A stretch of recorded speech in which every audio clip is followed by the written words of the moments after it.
नमस्कार भैया, हम हैं आर्यन गुप्ता। नमस्कार भैया, हम हैं काजल अनोखा। ए भैया, चुनाव के महीना बा, चुनाव प्रचार बड़ी जोर शोर से चल रहा बा। मुखिया के चुनाव होखे वाला बा, जिला परिषद के चुनाव होखे वाला बा, पंचायत समिति, सरपंच, बीडीसी। तरौरा भी प्रचार कैसेट बनवावे होखे, संपर्क करी। कौन है स्टूडियो थावे। यूट्यूब डिस्क्रिप्शन में हमार मोबाइल नंबर बा, ओ मोबाइल नंबर पर रउआ संपर्क करी, घर बैठल अपन प्रचार कैसेट बनवाई। तो आई भैया, हमनी के आर्यन गुप्ता और काजल अनोखा की आवाज में कुछ प्रचार के झलक देखी। थोड़ा स्टार्ट कीजिए तो। ओके। ए भैया, अब की एकजुट होके ग्राम पंचायत राज एक डेढ़वा से मुखिया पद के सबसे कुशल कर्मठ जुझारू उम्मीदवार अशोक गुप्ता। जी हाँ दोस्तों, याद रखें अशोक गुप्ता। अशोक गुप्ता के चारों ओर हाला बा, पूरा पंचायत में एक एगो लहर बा, एक एगो शोर बा। ए भैया, अशोक भैया के लहर खूब उठा पावे हो। ए भैया, चारों ओर हाला बा, अशोक भैया के लहर खूब उठा पावे हो। विरोधियन के पसीना अब छूटा कावे हो। घूमी घूमी के सबसे बता देना है, घूमी घूमी के सबसे बता देना है। अशोक भैया को मुखिया बना देना है, अशोक गुप्ता को मुखिया बना देना है। सब विरोधियन को अंगूठा दिखा देना है, सब विरोधियन को अंगूठा दिखा देना है। बुझला है भैया? ए बूढ़ी, अरे अशोक बाबू को जिताना है, किसी के चक्कर में नहीं आना है। हमार मोती मराई लइके, हम तो अशोक गुप्ता के जीता है। सबका से अच्छा दिलवा के साचा, भाड़ी अपन परते हसीन हो। ए काका, अरे विश्वास करो हो, मिलल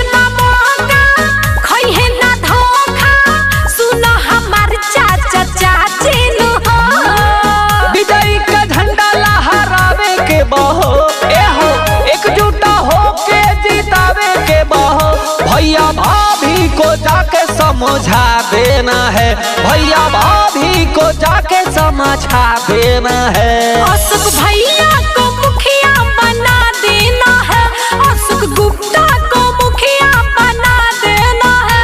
सब विरोधियन को अंगूठा दिखा देना है, वोटों कटवन को अंगूठा दिखा देना है।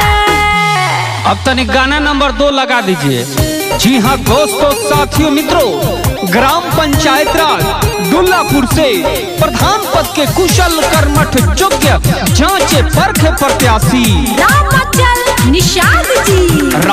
निषाद जी को एक बार पुनः ग्राम प्रधान बनाकर विकास का गंगा बहाना है। सुनाए चाचा हमार, सुनाए चाची हमार, सुनाए भैया हमार, सुनाए भाभी हमार, फिर से विजयी के झंडा लहरा देना है। रामाचल भैया जिंदाबाद, रामाचल जी को फिर से जिता देना है, दुल्लापुर का प्रधान बना देना है। रामाचल जी को फिर से जिता देना है, दुल्लापुर का प्रधान बना देना है।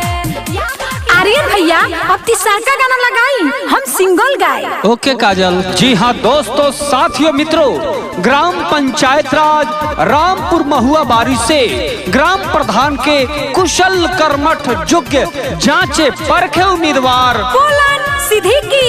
याद रखें दोस्तों, पोलन सिद्दीकी को फिर से मुखिया बनाना है। याद रखे दोस्तों, गरीबों के मसीहा पोलन भैया। घूमी घूमी साबाका से कोहेलन पोलन भैया, घूमी घूमी साबाका से कोहेलन पोलन भैया, कि अपना बबुआ के जानी तू भुलाई है, फिर से जिताई है, कि भैया भाभी सुनाए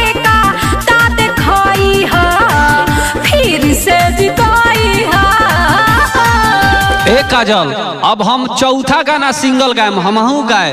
ठीक बा भैया गाई, लेकिन एकदम खाटी गाय, एकदम खाटी। एकदम गावतन चंपारनी धुन सती बिहुला। ठीक बा। ए भैया, ग्राम पंचायत राज बिजबनी पूर्वी से पंचायत समिति पद के कुशल कर्मठ योग्य शिक्षित महिला उम्मीदवार रीता देवी पत्नी बैजू शाह। भैया बैजू शाह हर आदमी से नम्र निवेदन करतानी कि अब की हमरा पत्नी के रीता देवी के जिताई। रीता देवी का कहतरी ए भैया, आचारा पासारी रीता देवी,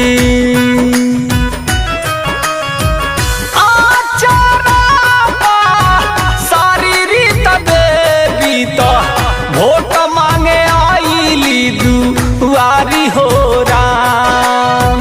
बेरी बेरी करे लिया रजिया, बेरी बेरी करे लिया रजिया तो रौरा लोग के गोड़ पड़ तारी हो राम।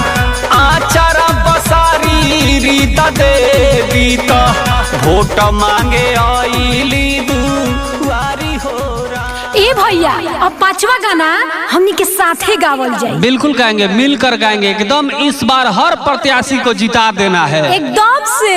तो नया गाना गाएंगे, पांचवा गाना एकदम नया होगा। बिल्कुल बिल्कुल। दोस्तों, साथियों, मित्रों, ग्राम पंचायत राज जादवपुर दुखहरण से निवर्तमान मुखिया राजकुमारी राव राजेंद्र सिंह दोस्तों एक बार फिर से मुखिया बनावे।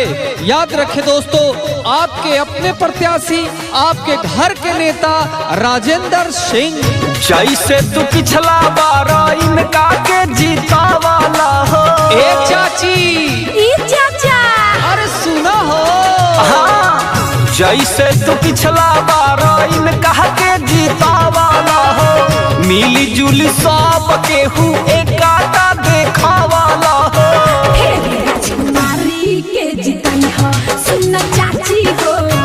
भैया राजेंद्र के जितई हो, सुन चाचा हो। राजकुमारी के जितई हो। दोस्तों, अपने पंचायत में चौमुखी विकास करने वाले प्रत्याशी राजेंद्र सिंह को जितावे, राजकुमारी राय को एक बार पुनः मुखिया बनावे।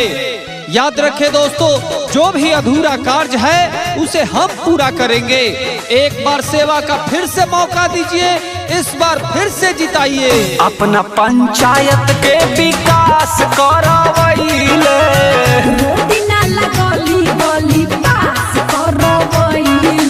अरे चाचा, अरे सुनो हो।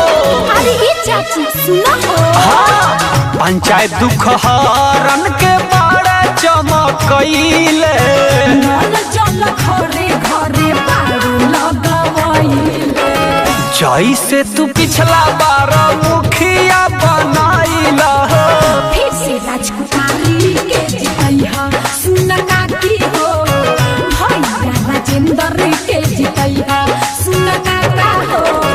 रौरा भी चुनाव प्रचार कैसेट बनवाओ खोके तो संपर्क करें 97 98 088 174। दूसरा नंबर 99 731 54 145।